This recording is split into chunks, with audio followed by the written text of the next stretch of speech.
For question 7, we're told that at time t, the acceleration of a particle p is given by a equals 6t plus 3. So immediately we can see that this is variable acceleration. So part 1 asks us to find an expression for the velocity of p at any time t. So if we want to find the velocity, then we have to take a and we have to integrate it with respect to t. So that's going to be the integral of 6t plus 3 dt, which will come out as 6t squared over 2 plus 3t plus c. So that's just 3t squared plus 3t plus c. In the question it tells us that when t is equal to 0, v is equal to minus 18. So we can use that to say that 3 upon 0 plus 3 upon 0 plus c is equal to minus 18, making c equal to minus 18.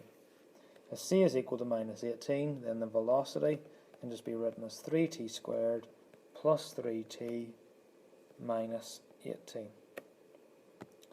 So that is going to be our velocity.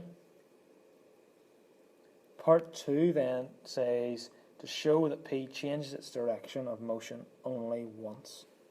So if it changes its direction, then it's going to have to come to rest at one point in order to turn around, since it's going in a straight line.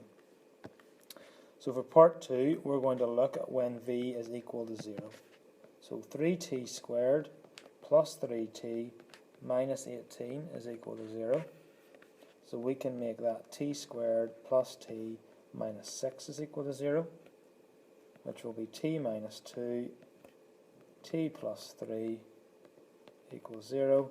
So then t equals 2, or t equals minus 3. The question tells us that t is obviously going to be greater than 0, so the only one we can choose is t equals 2. So it only changes direction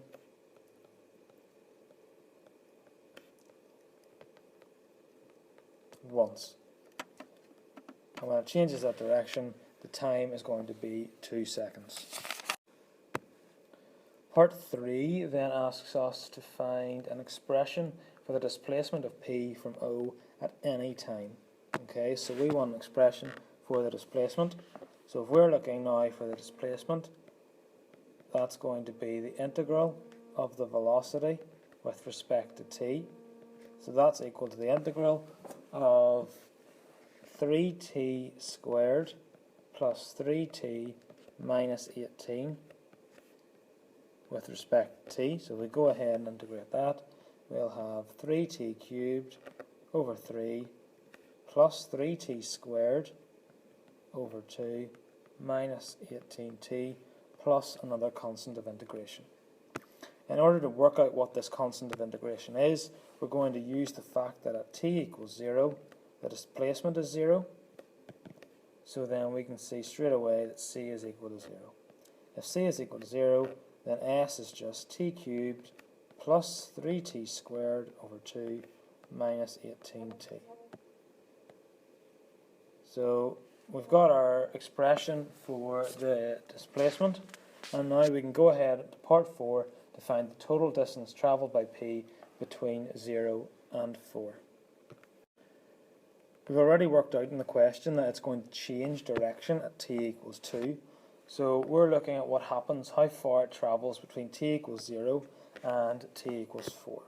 So we're going to look at what happens at t equals 0, then when it stops t equals 2, and then also at the end at t equals 4. So when t equals 0, we can work out s, so s is just going to be 0, we already know that.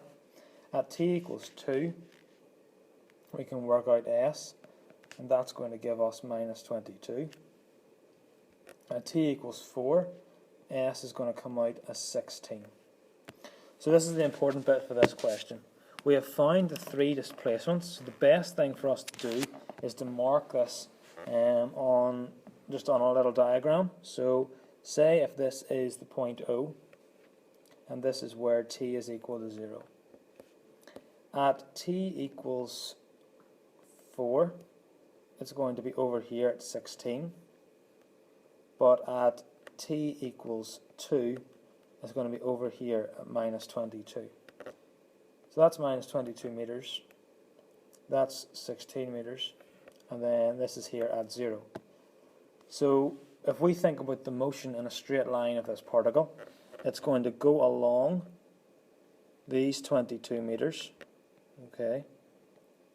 It's then going to go back those 22 meters, and then on the further 16 meters.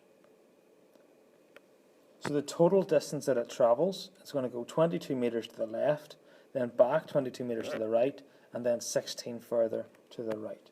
So in order to get the total distance, okay, not the displacement, but the total distance, we need to add all these together. So we're going to have the 22 plus the 22 plus the 16, which will then come out to give us 60 meters. So in total, the particle will have travelled 60 meters.